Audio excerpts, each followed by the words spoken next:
সময়টা ছিল 2014। তখন আমি ক্লাস 5-এ পড়তাম। স্কুল থেকে গরমের বন্ধ দেওয়া হয়েছিল 1 সপ্তাহ। বাসায় ফিরে মাকে বললাম, মা স্কুল তো বন্ধ হয়ে গেছে 1 সপ্তাহের জন্য, অনেকদিন তো মামার বাড়িতে যাই না, একটু মামার বাড়ি থেকে ঘুরে আসি। মা বলল, তোমার বাবাকে গিয়ে বলো। আমি তখন বাবার কাছে গিয়ে বললাম, বাবা মামার বাড়ি থেকে একটু ঘুরে আসি, অনেকদিন তো স্কুল ছুটি আছে। আমার বাবা বলল, মামার বাড়িতে যাবি?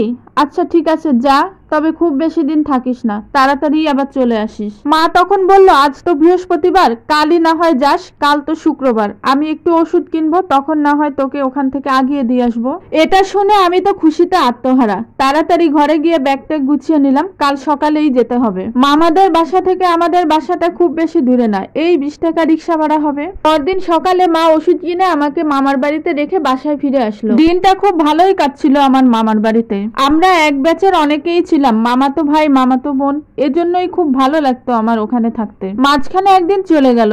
রবিবার দুপুরবেলা খাওয়া দাওয়া শেষ করে বিকালের দিকে আমরা বাড়ির পেছনের বাগানটায় সবাই মিলে একসঙ্গে খেলা করছিলাম। হঠাৎই দেখি আমার বাবা এসে বলতেছে, তামান্না একটু এদিকে আয়। বাবাকে দেখে বললাম, বাবা তুমি আবার কখন আসলে? বাবা বলল, এই তো এখনই আসলাম, চল বাড়িতে চল। আমি বললাম, কেন বাবা? 2 দিনও তো হয়নি এখনো আসলাম। বাবা বলল, তোকে ছাড়া বাড়িতে একদমই ভালো লাগে না, কেমন সবকিছু ফাঁকা ফাঁকা মনে হয়, চল বাজার করে ওই দিক থেকে আমরা একসাথে বাড়িতে চলে যাই। সেদিন ছিল হাটের দিন, আমাদের ওদিকে আবার হাট বসতো রবিবারে। আমিও আবার অনেক জেদি বাচ্চা, আমিও বাবাকে বললাম, না আমি এখন যাব না, তুমি চলে যাও, আমি এখানে আরো কয়েকদিন থাকতে চাই। এটা শুনে আমার বাবার মুখটা যেন কেমন ভারী হয়ে গেল। আমাকে পকেট থেকে 20 টাকা বের করে দিয়ে বলল, এই নে, এটা দিয়ে কিছু কিনে খাস। এটা বলে এখানে আর বেশিক্ষণ দাঁড়ালো না, তাড়াতাড়ি বাড়ির দিকে রওনা করলো। আমি একবার ভাবলাম, হঠাৎ করে বাবার আবার কি হলো, এভাবে মন খারাপ করে তাড়াতাড়ি এখান থেকে চলে গেল। একবার ভেবেও যেন পরে আর কিছু ভাবলাম না, তাড়াতাড়ি আবার ওদের সাথে খেলায় গিয়ে যোগদান করলাম। খেলা শেষ হওয়ার পর সবাই মিলে মামার ঘরে চলে গেলাম। হালকা পাতলা কিছু নাস্তা খেয়ে সবাই মিলে টিভি দেখতে বসলাম। কিন্তু টিভি দেখলেও কেন যেন মনে শান্তি পাচ্ছিলাম না। কেন জানি মনে হচ্ছে চোখ দিয়ে আমি আর কিছু দেখতে পাচ্ছি না, সব বের হয়ে যাচ্ছে। মনটা কেমন জানি উতলা হয়ে উঠছে। কেন এমন লাগছে আমার?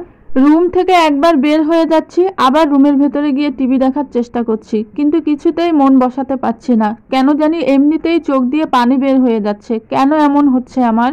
মনের ভিতরে কোনোভাবেই শান্তি পাচ্ছি না। হঠাৎ করে কে যেন আমার আন্টির ফোনে ফোন দিয়েছে। ফোনটা আসার পর 4-5 জন মিলে ফিসফিস করে কি যেন বলছে। ওদেরকে দেখে আমার কেন জানি মনে হচ্ছে ওরা আমার কাছে কিছু একটা লুকাচ্ছে। হঠাৎ করে আন্টি বলল, তাড়াতাড়ি চল, তোর বাবা ভীষণ অসুস্থ, এখনই তোদের বাড়িতে যেতে হবে। হঠাৎ করে মামা দৌড়ে এসে বলল, তামান্না কোথায়? তামান্না, ওকে কেউ কিছু বলিস না, সবাই তাড়াতাড়ি রেডি হ। তামান্নার বাবা বাজার করতে যাওয়ার সময় স্ট্রোক করছে, সেও মনে হয় আর দুনিয়ায় নাই রে। আমি দৌড় দিয়ে বাইরে এসে বললাম, কি হয়েছে আন্টি? আমার বাবার কি হয়েছে? আন্টি বলল, কিছু হয়নি, তোর বাবা অসুস্থ বললাম না, তাড়াতাড়ি রেডি হ, সবাই মিলে আমরা এখনই যাব। কিছু হয়নি, সব ঠিক হয়ে যাবে। এই কথা বলে আন্টি কান্না শুরু করে দিল। আন্টির কান্না দেখে আমারও 2 চোখ থেকে প্রচুর কান্না বের হচ্ছিল। আমি মনে মনে ভাবতেছি, একটু আগেই আমার বাবা আমার সাথে দেখা করে গেল, কি হলো হঠাৎ, কেন এরকম হলো? পাশের বাড়ি থেকে এক মামা তখন গাড়ি নিয়ে এসে বলল, সবাই তাড়াতাড়ি এই গাড়িতে উঠে পড়ো। সবাই তখন গাড়িতে উঠে পড়লো। গাড়ি থেকে নামতে না নামতেই দেখলাম রাস্তা ভরা শুধু মানুষ আর মানুষ। হঠাৎ করে আমার ভাই দৌড়ে এসে আমাকে বলল, তামান্না বোন আমার, এটা আমাদের সাথে কি হয়ে গেল? বাড়ির উঠোন পর্যন্ত যেতে না যেতেই দেখলাম মরা খাটিয়ার উপর শুয়ে আছে আমার বাবার নিথর দেহ। আমার মা ঘরের ভেতর থেকে চিৎকার আর কান্না করছে। পাশের বাসার চাচিরা আমার মাকে ধরে রাখছে। ওই দিন মনে হলো পুরো দুনিয়াটাই অন্ধকার হয়ে গেল আমাদের জন্য। আমি চিৎকার করে কান্না করে বলছিলাম, আল্লাহ এত কম বয়সে তুমি আমাদেরকে বাবা হারা করলা, এতিম বানালা আমাদেরকে।